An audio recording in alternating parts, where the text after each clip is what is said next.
نصیب مجھے اس تہہ خانے میں قید کر کے چلی گئی اور میں بے یار و مددگار بے بس وہیں پر بندھا رہا۔ میں اپنی قسمت کو کوس رہا تھا۔ وہ کون سی منحوس گھڑی تھی جب میں اس بدرو کے چنگل میں پھنس گیا۔ اچھی خاصی زندگی گزر رہی تھی، مجھے تو اس دولت کی ہوس بھی نہیں تھی، پھر نہ جانے پتہ نہیں میں اس کے زہر میں کب پھنس گیا، کب میں یہ بھول گیا کہ میں کیا کرنے جا رہا ہوں۔ میں کافی دیر تک بھوک اور پیاس سے نڈھال وہاں پر کھڑا رہا۔ اب میری ہمت جواب دے رہی تھی، مجھ پر بے ہوشی طاری ہو گئی۔ صبح جب میری آنکھ کھلی تو تہہ خانے کے چھت کے چھوٹے چھوٹے سوراخوں سے روشنی پھوٹ رہی تھی۔ غالباً باہر صبح ہو چکی تھی، سورج نکل چکا تھا۔ میری مدد کرنے والا کوئی نہیں تھا۔ اس مجسمے میں سے وہی منحوس آوازیں باہر آ رہی تھیں جن پر میں نے غور ہی نہیں کیا۔ شاید یہ ساری رات بولتا رہا، لیکن میں تھکان، بھوک اور پیاس سے اس حد تک نڈھال تھا کہ نہ جانے کب میری آنکھ لگ گئی۔ وہ واپس میرا حال پوچھنے بھی نہیں آئی تھی۔ اتنا برا سلوک میرے ساتھ کیا اس نے، میں اسے کبھی معاف نہیں کروں گا۔ لیکن وہ تو ایک بدرو تھی، مجھے صرف استعمال کر رہی تھی، جیسے بابا حماد نے کہا تھا۔ آخر کیوں مجھے استعمال کر رہی تھی؟ میں دل ہی دل میں اللہ سے اپنے گناہ کی معافی مانگنے لگ گیا۔ میں اللہ سے مدد مانگ رہا تھا۔ میرا بھوک اور پیاس سے برا حال تھا، میرے حلق میں کانٹے چبھ رہے تھے اور میرا حال بہت برا تھا۔ میں نے ایک دفعہ بھی اس مجسمے کی طرف آنکھ اٹھا کر نہیں دیکھا جس کے سینے کے اوپر وہ لفظ بار بار چمک رہے تھے جو وہ بار بار بول رہا تھا۔ ایسے لگ رہا تھا کوئی مشینی پتلا ہے جو بار بار بولتا ہی جا رہا ہے۔ ایک عجیب وحشت ناک ماحول تھا وہاں کا، ٹوٹی پھوٹی اینٹوں کی دیواریں تھیں اور ایک وحشت ناک منظر تھا۔ تبھی شام ڈھل گئی، میں بے یار و مددگار اوپر دیکھ رہا تھا۔ تبھی ایک دم سے مجھے محسوس ہوا تہہ خانے کی سوراخوں سے کوئی جھانک رہا ہے۔ تبھی میں نے جب دیکھا تو میرے رونگٹے کھڑے ہو گئے۔ میں نے کیا دیکھا؟ ایک چوہا تھا، تہہ خانے کی سوراخ سے اس رسی کی طرف آیا جو رسی میرے ساتھ بندھی ہوئی تھی، جس سے میرے ہاتھ بندھے ہوئے تھے۔ اس چوہے نے اس رسی کو اپنے دانتوں سے کترنا شروع کر دیا۔ جیسے اس نے اپنے دانتوں سے رسی کو کترا، میرا ہاتھ چھوٹ گیا۔ میرا ہاتھ بندھے رہنے کی وجہ سے خون جم گیا تھا اور ایسا لگ رہا تھا بے جان ہو چکا ہے۔ تبھی اس نے میرا دوسرا ہاتھ بھی کھول دیا۔ میرے دونوں بازو بے جان تھے، شل ہو چکے تھے، ان میں خون بحال نہیں ہو رہا تھا۔ تبھی میں نے اپنے ہاتھوں کو جھٹک کر خون بحال کیا۔ ایک سکون کی سانس مجھے محسوس ہوئی۔ تبھی میں نے جلدی سے اپنے پاؤں کھولے۔ اب مجھے جلد از جلد وہاں سے نکلنا تھا۔ بہت مشکل کے ساتھ گرتا پڑتا میں وہاں سے اٹھا، لیکن میرے اندر ہمت پیدا ہو چکی تھی۔ ایک چوہے نے میری مدد کی تھی، میں نے اس کو بہت شکریہ کی نگاہ سے دیکھا، شاید اللہ کی طرف سے مدد آئی تھی۔ تبھی میں نے جیسے کیسے کر کے تہہ خانے سے باہر نکلنے کا راستہ اختیار کیا۔ جب میں وہاں سے نکلا تو کھنڈر میں ہر طرف سناٹا اور اندھیرا چھایا ہوا تھا، رات ہو چکی تھی، بہت خاموشی تھی۔ میں بہت آرام کے ساتھ اس کھنڈر میں چل رہا تھا کہ کہیں کسی اینٹ کے اوپر میرا پاؤں آ کر کھسک نہ جائے اور میں گر نہ جاؤں۔ تبھی مجھے ایسا محسوس ہوا کہ کھنڈر میں میرے علاوہ بھی کوئی موجود ہے۔ مجھے لگا شاید وہی بدرو ہے، یہ میرا پیچھا نہیں چھوڑے گی، یہ منحوس یہاں پر بھی آ گئی۔ میں نے تیزی کے ساتھ آگے بڑھنا شروع کر دیا۔ بہت سخت سناٹا تھا۔ تبھی ایک دم سے میری طرف کسی نے کوئی چیز پھینکی۔ جب میں نے پیچھے پلٹ کر دیکھا تو میرے گلے میں کسی نے رسا ڈال دیا اور مجھے بہت زور کے ساتھ اینٹوں کے اوپر گھسیٹنا شروع کر دیا۔ دو آدمی تھے، بہت بھیانک چہروں والے، جنہوں نے میرے گلے میں رسا ڈال کے جیسے گھوڑے کو رسا ڈالتے ہیں مجھے کھینچنا شروع کر دیا۔ میرا پورا جسم چھل چکا تھا، خون رس رہا تھا۔ وہ بے دردی کے ساتھ مجھے گھسیٹتے ہوئے ایک میدان میں لے آئے۔ وہاں پر ایک بہت زیادہ تندرست لمبا چوڑا ایک آدمی بڑی بڑی مونچھوں والا کرسی پر بیٹھا تھا۔ وہ مجھے دیکھ کر ہنس رہا تھا اور یہ کہہ رہا تھا، لے آئے ہو اس جاسوس کو؟ میں نے کہا، میں کوئی جاسوس نہیں ہوں، میرے جسم سے خون رس رہا تھا۔ ایک بات کی خوشی تھی کہ شکر ہے یہ وہ بدرو نہیں ہے، کوئی اور ہی ہے۔ وہ کہنے لگا، تو جانتا نہیں ہے میں کون ہوں؟ میں نے کہا، نہیں، میں نہیں جانتا۔ تم کون ہو؟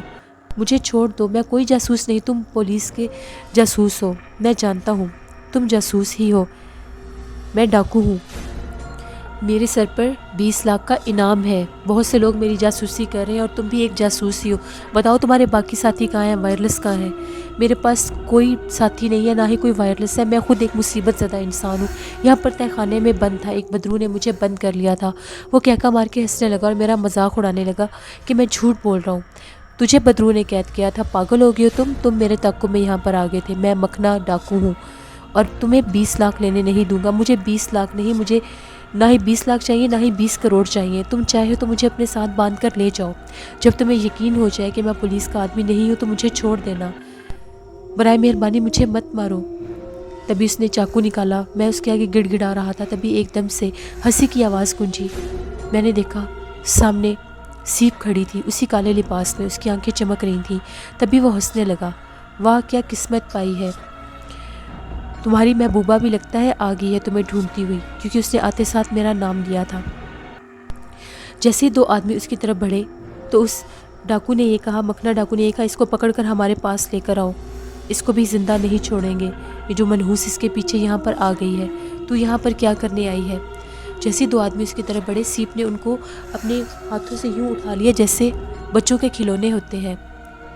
جو ڈاکو تھا وہ ان کو آنکھیں پھاڑ پھاڑ کر دیکھ رہا تھا، آخر یہ لڑکی کیا کر رہی ہے۔ سیپ نے ان دونوں کو گردن سے جھنجھوڑ کر اوپر کیا۔ تبھی مکھنا ڈاکو نے اپنی بندوق کے ساتھ سیپ کے اوپر جیسے ہی وار کرنا چاہا، اس نے گولیاں چلائی تو سیپ نے دونوں اس کے آدمی آگے کر دیے، ان کے جسموں میں گولیوں سے سوراخ ہو گئے۔ سیپ نے اٹھا کر ان کو دور پھینکا، وہ ہکا بکا رہ گیا۔ تبھی سیپ اس کے قریب آئی، وہ سیپ کو گڑ گڑا کر یہ کہہ رہا تھا، مجھے معاف کر دو، مجھے چھوڑ دو، مجھے جانے دو، مجھے جانے دو۔ سیپ نے فوراً سے اس کو پکڑا، اس کے گلے میں رسی باندھ کر اس کو الٹا لٹکا دیا۔ چھت کے ساتھ ایک کنڈا تھا جس کے ساتھ سیپ نے اس کو لٹکا دیا، بالکل ویسے ہی جیسے اس نے اکرم میاں، اس کی بیوی اور قذافی کے بیٹے کو لٹکایا تھا۔ پھر سیپ نے ایک تیز دھار والا چاقو نکالا، اس کی گردن پر چاقو پھیر کر سارا خون چوس گئی اور اس کے گلے سے بلی کی طرح غرانے کی آوازیں نکل رہی تھیں۔ میں یہ منظر دیکھ کر ہولناک ہو گیا، میرے جسم پر وحشت طاری ہو گئی تھی۔ یہ ایک منحوس چڑیل اور بدرو تھی جو انسانوں کا خون پیتی تھی۔ اب یہ راز پتہ چلا کہ یہ کیسے خون پیتی تھی۔ تبھی ایک دم سے اس نے اس کے سارے جسم کا خون پی لیا اور میری طرف بڑھی اور کہنے لگی، کیا ہوا میری جان، تم یہاں پر کیا کر رہے ہو؟ تبھی میں نے اسے کہا، دیکھو نا سیپ، یہ لوگ پتہ نہیں کون تھے، مجھے جاسوس سمجھ کر یہاں پر اٹھا کر لے آئے، یہ تہہ خانے میں آ گئے تھے اور مجھے یہاں پر لے آئے۔ میں نے مکاری سے کام لیا، میں نہیں چاہتا تھا کہ سیپ کو یہ پتہ چلے کہ میں وہاں سے بھاگا تھا۔ تبھی سیپ نے کہا، میں ہوں نا تمہارے ساتھ، تم کیوں ڈرتے ہو؟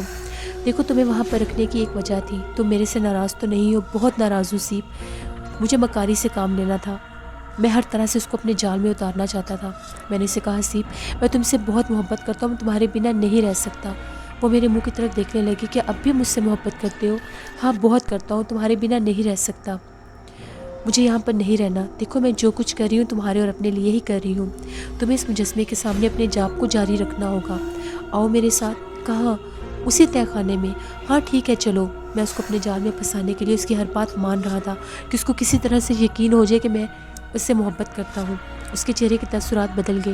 کیا مجھ سے بہت محبت کرتے ہو؟ میں جو چاہوں گی وہ کرو گے؟ ہاں تم جو چاہو گی میں کروں گا۔ تم نے مجھے نکاح کی پیشکش کیوں کی تھی؟ دیکھو سیپ میں مسلمان ہوں اور ہمارے مذہب میں حرام اور حلال کا فرق ہوتا ہے۔ میں چاہتا تھا تم سے نکاح کر کے ساری زندگی تمہارے ساتھ رہوں، تم سے دور نہیں رہ سکتا تھا، اس لیے تمہیں نکاح کرنے کا کہا تھا۔ دیکھو جو شکتی تمہیں میں دینا چاہتی ہوں وہ تمہیں اس مجسمے سے ملے گی، تم آؤ میرے ساتھ۔ میں اس کے ساتھ تہہ خانے، اس منحوس تہہ خانے میں آ گیا۔ تبھی سیپ نے کہا، اب میں تمہیں باندھوں گی نہیں، مجھے یقین ہے کہ تم میرے لیے سب کرنا چاہتے ہو۔ دیکھو یہاں پر ایک تھال رکھا ہے، تم جس بھی پھل کی آشا کرو گے تمہیں وہ پھل مل جائے گا، تم نے بس اس جاب کو جاری رکھنا ہے۔ 21 دن کے بعد میں واپس آؤں گی، تم پر نظر رکھوں گی۔ سیپ تم میرے ساتھ رک نہیں سکتی؟ نہیں میں تمہارے ساتھ رک نہیں سکتی، اگر میں تمہارے ساتھ رکی تو بہت سے کام خراب ہو جائیں گے۔ مجھے یقین ہے تم اپنا جاب پورا کر لو گے، جیسے تم جاب پورا کر لو گے میں تمہیں یہاں سے لے جاؤں گی۔ تبھی اس نے وہاں پر ہرن کی کھال بچھا دی اور کہا، اس پر تم بیٹھ جانا۔ میں نے کہا، ٹھیک ہے سیپ، میں 21 دن کا جاب پورا کر لوں گا، پھر ہم ہمیشہ ساتھ رہیں گے۔ وہ محبت سے میری طرف دیکھنے لگی اور کہنے لگی، ہاں میں تمہیں کبھی بھی نہیں چھوڑوں گی، تمہیں کوئی نقصان نہیں پہنچاؤں گی، تم صرف میرے ہو اور میں تمہاری۔ میں اس کی طرف ہنسنے لگ گیا، یقیناً وہ میرے جال میں پھنس چکی تھی۔ تبھی سیپ وہاں سے چلی گئی۔ میں خوش تھا کہ اس نے مجھے باندھا نہیں، مجھے پتا تھا وہ میرے پر نظر رکھے گی۔ کافی دیر میں ویسے ہی بیٹھا رہا، اس منحوس مجسمے سے وہی آوازیں نکل رہی تھیں جن پر میں غور بھی نہیں کرنا چاہتا تھا۔ میں نے دل میں تہیہ کر لیا تھا، سیپ کے جانے کے بعد میں یہاں سے فرار ہو جاؤں گا۔ تبھی میں اٹھا اور اس تہہ خانے کا جائزہ لینے لگ گیا۔ وہاں پر ایک دیوار میں ایک بہت بڑا سا لوہے کا راڈ بھی پیوست تھا، پتہ نہیں وہ کس کام آتا تھا۔ اس کے ساتھ میں نے وہاں پر کچھ اور بھی پرانی چیزیں دیکھی، اس کے علاوہ مجھے اور کچھ نظر نہیں آیا۔ ایک وہ منحوس مجسمہ تھا۔ جیسے میں نے کوشش کر کے اس راڈ کو دیوار میں سے نکالا، وہ بہت بھاری تھا، پھر بھی میں نے اس کو اٹھا لیا۔ تبھی ایک دم میرے اندر ایک خون طاری ہو گیا کہ کیوں نہ میں اس بت کو پاش کر دوں جس نے میرا جینا حرام کیا ہوا بول بول کر۔ جیسے ہی میں نے یہ کوشش کی، اس مجسمے کی آنکھیں کھل گئی، اس میں خوف طاری ہو گیا تھا، جو کچھ وہ بول رہا تھا وہ چپ کر گیا، اور اس کے سینے کے اوپر جو لفظ تھے وہ بھی بجھ گئے۔ اس کا مطلب تھا وہ ڈر رہا تھا، اس کو پتہ چل گیا تھا، یہ طلسم کدا تھا، اس کو پتہ چل گیا تھا کہ میں کیا کرنے والا ہوں۔ مجھے یقین تھا مجھے ڈرنا نہیں چاہیے۔ فوراً سے اس مجسمے نے اپنا منہ کھولا اور اس کے اندر سے آگ باہر نکلی۔ میں فوراً سے پیچھے ہٹ گیا، اگر پیچھے نہ ہٹتا تو شاید میں جل کر راکھ ہو جاتا۔ تبھی میں نے مجسمے کی گردن کے اوپر اس راڈ کو مارا، اس کی گردن دور جا کر گری اور ایک ہولناک چیخ برپا ہوئی۔ اس کی ٹوٹی ہوئی گردن سے بے تحاشا خون بہہ رہا تھا، پتھر کے مجسمے سے خون بہہ رہا تھا۔ یہ منظر دیکھنے کی دیر تھی، میں لرز کر رہ گیا۔ میں نے وہاں سے بھاگنا ہی چاہا۔ مجھے یقین تھا کہ اب مجھے یہاں پر رکنا نہیں چاہیے۔ جیسے میں پیچھے پلٹا، مجھے تہہ خانے سے باہر جانے کا راستہ معلوم تھا۔ جب میں وہاں سے باہر نکلا، اب میں نے کچھ بھی نہیں سوچا۔ بھائی رات کی تاریکی پھیلی ہوئی تھی، میں نے بہت بھاگنا شروع کر دیا۔ میں اتنا بھاگا، شاید اگر کوئی مجھے دیکھ لیتا تو وہ کبھی بھی نہ یہ سمجھ پاتا کہ میں کوئی انسان ہوں۔ میں اتنا بھاگا کہ میں ایک جگہ پر آیا اور وہیں پر نڈھال ہو کر گر گیا۔ شاید میں بے ہوش ہو چکا تھا، اس سے زیادہ میں نہیں چل سکتا تھا۔ یہ بے ہوشی میرے لیے کارآمد ثابت ہوئی۔ جب میری آنکھ کھلی تو میرے جسم کی تھکن کافی حد تک کم ہو چکی تھی۔ میں نے خود کو ایک عجیب و غریب جگہ پر پایا۔ کچھ ٹوٹی ہوئی دیواریں تھیں، سامنے بھی ایک آدھی ٹوٹی ہوئی دیوار تھی۔ شاید وہاں پر کوئی کمرہ تھا جس کے 2 دروازے تھے۔ دروازے کا ایک حصہ ٹوٹا ہوا تھا اور ایک حصہ بند تھا۔ پرندوں کی چہچہاہٹ سنائی دے رہی تھی، اور اس جگہ پر اس شہر میں کچھ درخت اور پودے بھی لگے ہوئے تھے، شاید کوئی پرانا سا گھر تھا۔ تبھی ایک دم سے اس کمرے کے اندر سے مجھے تھوڑی سی روشنی محسوس ہوئی، شاید وہاں پر کوئی موجود تھا۔ میں فوراً سے اٹھا اور کمرے کی جانب بڑھا۔ اب میں منہ اٹھا کر کسی کی رہائش گاہ کے اندر نہیں آ سکتا تھا۔ میں چاہتا تھا کہ مجھے کوئی نظر آ جائے اور میں اس سے راستہ پوچھ کر یہاں سے باہر جا سکوں۔ میں نے 2 دفعہ دستک دی، کوئی باہر نہیں آیا۔ تبھی میں اس کمرے میں داخل ہو گیا۔ عجیب و غریب حال نما کمرہ تھا، جہاں پر پرانے زمانے کا فرنیچر رکھا ہوا تھا۔ فرش کے اوپر اتنی گرد تھی کہ زمانوں سے شاید یہاں پر کوئی نہ آیا ہو۔ وہاں پر میں نے ایک عجیب و غریب چیز دیکھی، مٹی کے برتن دیکھے جن میں آگ جل رہی تھی۔ عجیب و غریب طرح کی آگ تھی جو اس کمرے میں روشنی کر رہی تھی۔ چاروں طرف کوئی بھی موجود نہیں تھا۔ میں نے بہت آوازیں دی لیکن کوئی آواز نہیں آئی۔ تبھی اس کمرے میں مجھے ایک اور کمرے کا دروازہ نظر آیا۔ میں فوراً سے اس دروازے کی طرف بڑھا۔ اس دروازے پر کوئی تالا، کوئی کنڈا نہیں تھا۔ اس دروازے کو دھکیلا، وہ بھی کھل گیا۔ اس کے اندر بھی وہی برتن رکھا ہوا تھا جس میں آگ جل رہی تھی۔ میں نے پیچھے پلٹ کر دیکھا تو وہ مٹی کا برتن اس کمرے میں نہیں تھا، اس کی جگہ منتقل ہو گئی تھی۔ یعنی یہاں پر کوئی نادیدہ قوتیں موجود تھیں جو ان برتنوں کو منتقل کر رہی تھی یہاں سے وہاں۔ تبھی میں اس کمرے میں داخل ہوا، وہاں پر بھی کوئی نہیں تھا۔ اب مجھ پر وحشت طاری ہو گئی۔ اسی کمرے میں ایک اور کمرے کا دروازہ تھا جہاں سے کچھ آوازیں آ رہی تھیں۔ میں بھاگتا ہوا اس کمرے کی طرف گیا، اس کو کھٹکھٹانا شروع کر دیا۔ جیسے اس کو دستک دی وہ کھل گیا۔ اندر کا منظر دیکھ کر میرے رونگٹے کھڑے ہو گئے۔ ایک بہت بڑا ٹیبل تھا جہاں پر بہت بڑا تھال رکھا ہوا تھا۔ اس تھال میں اسی کٹے ہوئے مجسمے کا سر تھا اور اس کی سائڈوں پر بے تحاشا خون تھا۔ وہ آنکھیں پھاڑ پھاڑ کر مجھے دیکھ رہا تھا۔ اس کو دیکھ کر میں دہل گیا، یہ وہی منحوس مجسمہ تھا۔ تبھی ایک دم سے زمین کے اوپر بے تحاشا جونکیں رینگتی ہوئی میں نے دیکھی۔ میں نے پیچھے بھاگنا چاہا، کمرے کا دروازہ بند ہو گیا۔ ایک دم سے ساری جونکیں میری طرف بڑھی، میرے پاؤں جم چکے تھے، انہوں نے میرے جسم پر رینگنا شروع کر دیا۔ میں بہت ڈر رہا تھا، میں کیا کروں؟ تبھی ایک دم سے میں نے ہمت بحال کی، اللہ سے مدد مانگی تو میرے قدموں میں حرکت پیدا ہو گئی۔ میں فوراً سے آگے بڑھا، وہاں سے میں نے دہکتا ہوا ایک کوئلہ اٹھایا۔ اس کوئلے کی مدد سے ان ساری جونکوں کو اپنے جسم سے الگ کیا۔ جیسے ہی پیچھے پلٹا، کمرے کا دروازہ کھل گیا۔ دوسرے کمرے میں گیا تو منہ کے بل گر گیا۔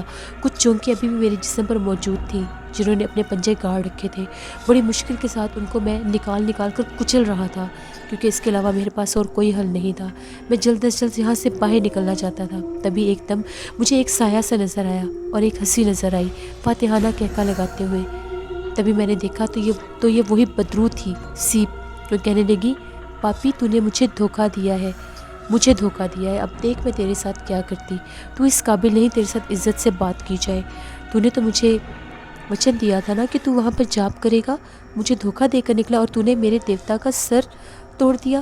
اب تو اس سر کو اٹھا کر لے کر جائے گا اور اس مجسمے پہ جا کر واپس رکھے گا اور 21 دن کا جاپ پورا کرے گا۔ تبھی میں نے یہ کہا، بھول ہے تمہاری بدرو، ڈائن، چڑیل، میں تیری اصلیت جانتا ہوں، میں تیرے چنگل میں پھنس گیا تھا، تو کیا سمجھتی ہے مجھ پر سحر کر کے تو مجھے اپنا غلام بنا لے گی؟ میں تیرے لیے کچھ بھی نہیں کروں گا، تجھے جو کرنا ہے تو کر۔ وہ ایک دم غصے سے بھپری اور آنکھیں پھاڑ پھاڑ کر میری طرف دیکھنے لگی اور مجھے کہنے لگی بہت پچھتائے گا تو، دیکھ میں تیرے ساتھ کیا کرتی ہوں۔ میں نے اسے کہا جا تجھے جو کرنا ہے کر لے، میں تیری کوئی بات نہیں مانوں گا، میں تجھ سے ڈرتا نہیں ہوں، تو نے مجھے مارنا ہے مار دے، مجھے کوئی پرواہ نہیں، لیکن میں تیری غلامی نہیں کروں گا۔ تبھی ایک دم سے وہ باہر نکلی۔ میں جس طرف بھاگتا تھا وہاں کا دروازہ بند ہوتا تھا، جس طرف بھاگتا تھا آگے سے دیوار ہوتی تھی۔ تبھی ایک دم سے میں نے دوبارہ سے سیپ کو لہراتے دیکھا۔ جس جگہ سے وہ باہر نکلی میں اس سے پیچھے بھاگا تو مجھے ایک راستہ نظر آیا۔ میں نے وہاں سے بھاگنا شروع کر دیا۔ میں پھر بہت بھاگا، بالکل نہیں جانتا تھا میں کہاں جا رہا ہوں اور کہاں نہیں۔ بھاگتے بھاگتے میں بہت دور نکل آیا، اتنی دور نکل آیا کہ وہاں پر مجھے ایک بہت بڑا کنواں نظر آیا۔ اس کنویں کے پاس ایک بالٹی بھی لٹکی ہوئی تھی جس سے پانی نکالتے تھے۔ وہاں پر ایک بہت بڑا درخت تھا۔ میں نے کنویں سے پانی بھر کر پانی پیا، میرے جسم کو سکون مل گیا۔ اس کے بعد میں نے کچھ پانی اپنے اوپر بھی گرایا، مجھے بہت اچھا لگ رہا تھا۔ وہاں پر پیپل کے بڑے بڑے درخت تھے۔ میں بھوک سے نڈھال ہوا تھا، مجھے بھوک لگ رہی تھی، کچھ بھی نہیں کھایا ہوا تھا۔ تبھی ایک دم سے میں اس درخت کے نیچے لیٹ گیا۔ ایک آواز کے ساتھ میری آنکھ کھلی تو میں کیا دیکھتا ہوں، سفید لباس میں ملبوس ایک بزرگ میرے سامنے کھڑے ہیں اور کہتے ہیں یہاں سے چلے جاؤ، یہاں پر ہم تمہاری مداخلت برداشت نہیں کر سکتے، یہاں پر اب ایک جماعت ہونے والی ہے، یہاں پر تم نہیں رک سکتے، براہ کرم یہاں سے چلے جاؤ۔ میں نے کہا مسافر ہوں، بھٹکا ہوا، میری رہنمائی کیجیے۔ تبھی وہ بولے ابھی یہاں سے چلے جاؤ، میں تمہاری فی الحال مدد نہیں کر سکتا، وہ لوگ آنے والے ہیں اور وہ لوگ اتنے نرم مزاج نہیں ہیں، تمہیں دیکھ کر غصہ کریں گے۔ وہ پیچھے دیکھو ایک درخت ہے، وہاں پر جا کر لیٹ جاؤ۔ تبھی میں بھاگتا اس درخت کی طرف گیا، اس درخت کے نیچے لیٹا تو ایک پھلدار درخت تھا۔ میرے سینے پر بے تحاشا پھل گرے، میں نے بے تحاشا پھل کھائے، بہت میٹھے پھل تھے۔ ایسا لگ رہا تھا درخت کی ان شاخوں کو کوئی بار بار ہلا رہا ہے اور سارے پھل میرے اوپر گر رہے ہیں۔ پھل کھا کر لیٹ گیا، فوراً وہاں سے اٹھا کہ اب کیا کروں۔ میں نے دیکھا بے تحاشا سفید لباس والی ایک جماعت اس کنویں کے ارد گرد موجود تھی، جو شاید اس عمارت کے اندر جا رہی تھی، کیونکہ وہاں پر ایک سفید رنگ کی عمارت بھی تھی۔ میں نے سوچا ذرا جا کر دیکھتا ہوں یہ لوگ کون ہیں۔ بڑھنے ہی لگا تو ایک دم اپنے پیچھے سے آواز آئی تم اس قابل نہیں ہو کہ وہاں جاؤ۔ میں نے پیچھے پلٹ کر دیکھا تو نہایت نورانی چہرے والا ایک وجود کھڑا تھا، سفید لباس میں، کالی سیاہ داڑھی، ایک نوجوان تھا۔ اتنا حسین چہرہ تھا کہ بتا نہیں سکتا۔ مجھے کہنے لگے تمہارا ناپاک وجود اس قابل نہیں ہے کہ وہاں پر جاؤ، تم مسلمان تھے نا، تم نے کیا کیا، ایک بدرو کے چنگل میں پھنس گئے، تمہیں وہ کھنڈر میں ملی تھی، تمہیں سمجھ جانا چاہیے تھا کہ وہ کوئی بدرو ہے، اس کے حسن کو دیکھ کر تم نے اپنا ایمان ہی گنوا دیا، تمہیں یہ بھی سمجھ نہیں آئی کہ تم کیا کر رہے ہو۔ ہمارے مذہب میں حلال اور حرام کی تمیز ہے، اس کے حسن کے سحر میں جا کر تم حلال اور حرام کی تمیز بھی بھول گئے۔ تمہارا جسم پلیت ہے، ناپاک ہے، تم وہاں پر نہیں جا سکتے، اس تعفن کے ساتھ تم وہاں پر جانے کے قابل نہیں ہو، تمہیں کھلا پلا دیا ہے، بہتر یہی ہے یہاں سے چلے جاؤ، اپنے اندر کی گندگی کو صاف کرو، پھر اس قابل بنو گے کہ تم اس راہ پر چل سکو۔ جیسے میں نے ان کی باتیں سنی مجھے بابا حماد کی کہی ہوئی باتیں یاد آ گئیں، وہاں پر بھی مجھے ایسے ہی فقیروں نے مارا تھا، میں بہت ڈر گیا۔ میں نے ان سے اجازت طلب کی اور دوسری طرف بڑھ گیا اور وہاں سے بھاگنا شروع کر دیا۔ میں بہت شرمندہ تھا کہ میرے سے یہ کیسے ہو گیا، مجھے یہ تو پتہ تھا کہ وہ میں کیا کرنے جا رہا ہوں، لیکن میں نے کبھی دولت کی ہوس نہیں کی تھی، ہاں حرام اور حلال کی تمیز ضرور بھول گیا تھا۔ تبھی بھاگتا بھاگتا نہ جانے کہاں پہنچ گیا، ایک درخت کے نیچے جا کر نڈھال ہو کر گر گیا۔ جب آنکھ کھلی تو اپنے پاس میں نے پرندوں کی آوازیں سنی، سرسوں کی خوشبو سونگھی، تبھی بیلوں کے گلے میں بجنے والی گھنٹی کی آواز سنائی دی۔ آنکھیں کھول کر دیکھا تو ایک بہت بڑے کھیت کے کنارے پر بیٹھا تھا، دور سے دیکھا ایک آدمی کھیت میں ہل چلا رہا تھا۔ تبھی وہ بولا ارے کون ہو بھیا، یہاں پر کیا کر رہے ہو؟ میں نے کہا مسافر ہوں، راستہ بھٹک گیا ہوں۔ تو وہ کہنے لگا میرا نام کریم ہے، آؤ میرے ساتھ، ادھر آؤ بیٹھو، کہاں سے آئے ہو؟ میں نے کہا نہیں جانتا کہاں سے آیا ہوں اور کہاں جاؤں گا۔ اچھا ادھر آؤ، میرے مہمان ہو تم، یہاں پر بیٹھو۔ اس نے مجھے اپنے کھیت میں بٹھایا، تبھی کہنے لگا رکو تمہارا ہاتھ منہ دھلا دیتا ہوں، تھکے ہوئے لگ رہے ہو۔ اس نے کنویں سے پانی بھر کر میرا ہاتھ منہ دھلایا اور 2 خربوزے لے کر آیا، کہنے لگا لو ان خربوزوں کو کھا لو میرے ساتھ۔ اس نے خربوزے کھول کر مجھے دیے اور میں نے اور اس نے خربوزے کھائے، بہت اچھا انسان تھا۔ پھر کہنے لگا ابھی میری بیوی کھانا لے کر آئے گی، تمہاری بھابھی ہی ہے، کھانا کھا لینا۔ مجھے تم بہت اچھے انسان لگے ہو۔ میرا نام پوچھنے لگا تو میں نے اپنا نام جلیس بتایا، تو کہنے لگا کہاں جاؤ گے؟ میں نے کہا نہیں جانتا۔ ٹھیک ہے میرے ساتھ میرے گھر چلو، وہاں پر رہ لو، اس کے بعد دیکھتے ہیں تم کہاں جا سکتے ہو۔ وہ بہت اچھا انسان تھا، بہت محبت کرنے والا، اجنبی ہو کر اتنی محبت کرنے والا۔ تبھی اس کی بیوی کھانا لے کر آ گئی۔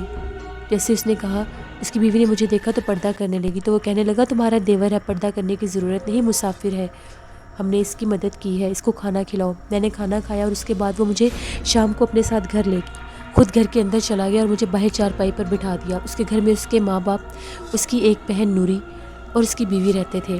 تبھی اس کا بوڑھا سا باپ میرے پاس آیا جس کا نام رحیم تھا۔ میرے سے پوچھنے لگا بیٹا کون ہو، کہاں سے آئے ہو؟ میں نے جھوٹی کہانی سنا دی کہ فلاں جگہ سے آیا ہوں۔ تبھی وہ کہنے لگا ٹھیک ہے بیٹا، یہ اس گاؤں کا نام قسمت پور ہے، یہاں پر تم رہ سکتے ہو، آؤ ہمارے گھر۔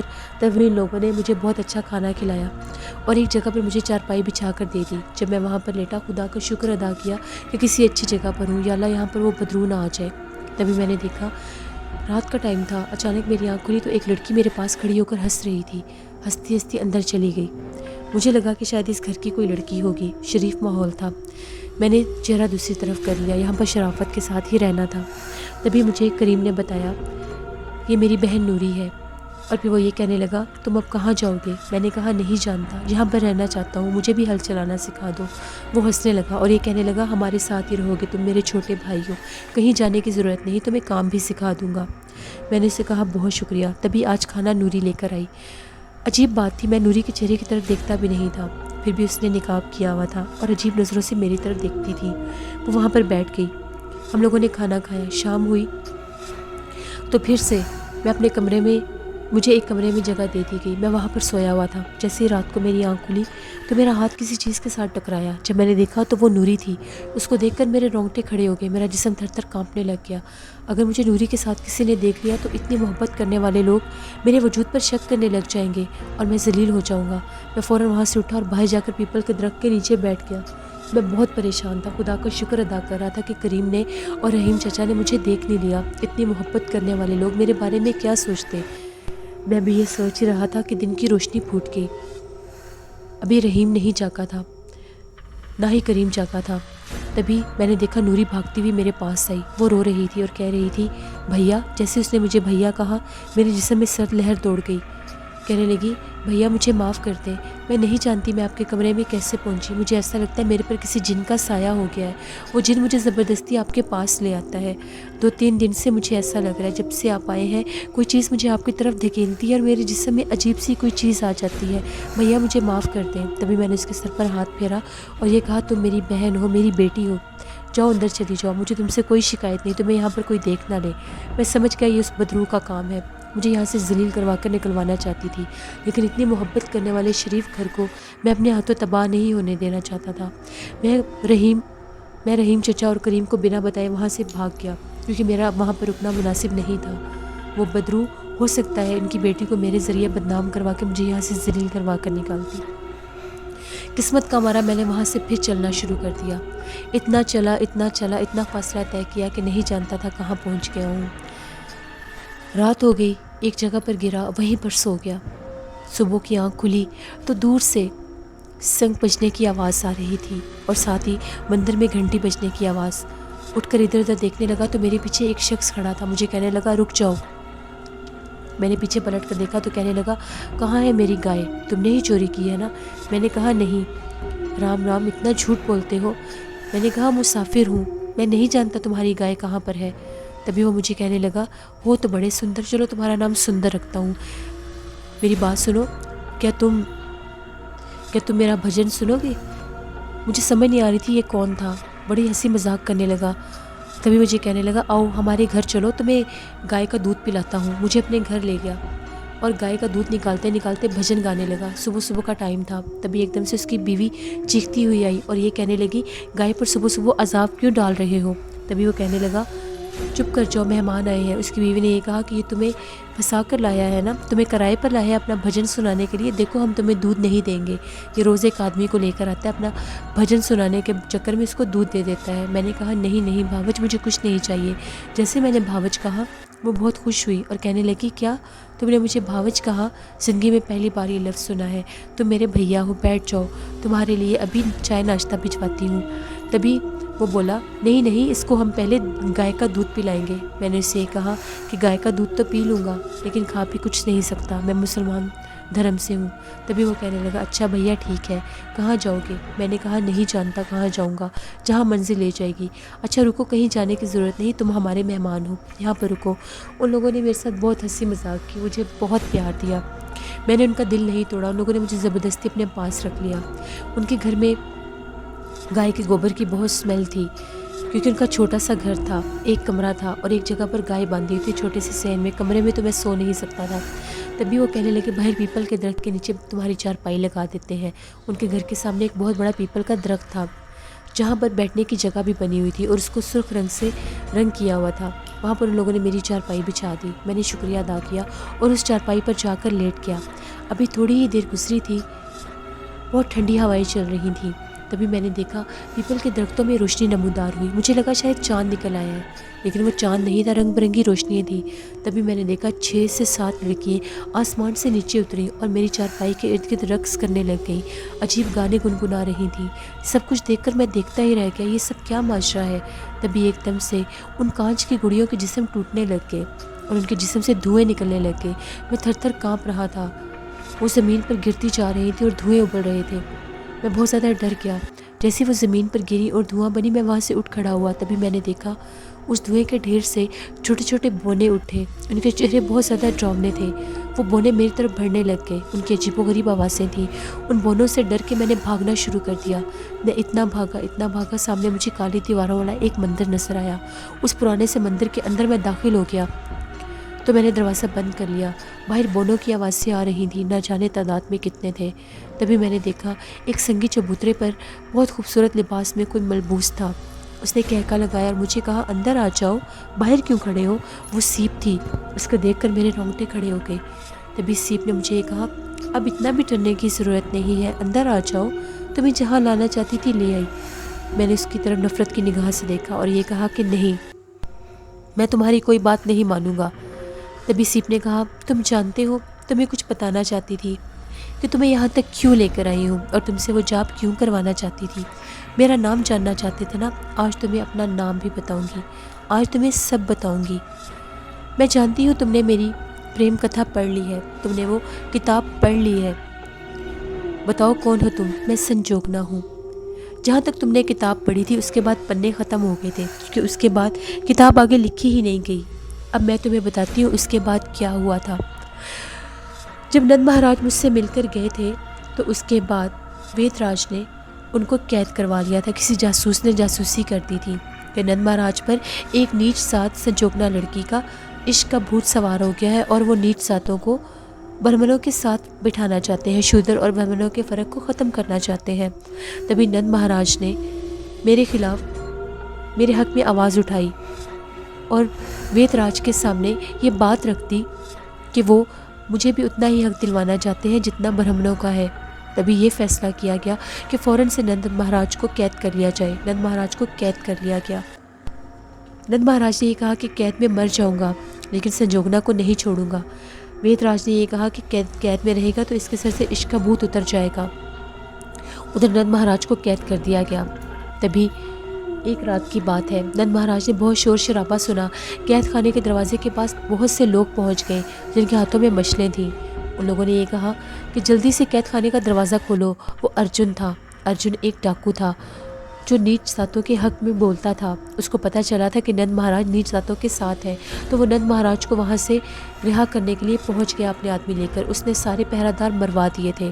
تبھی نند مہاراج کو لے کر سیدھا نیچ ساتوں کی بستی میں آیا، ہم لوگوں کی بستی میں آیا اور سیدھا میرے گھر لے کر آیا کیونکہ وہ جانتا تھا نند مہاراج مجھ سے بہت پریم کرتے ہیں۔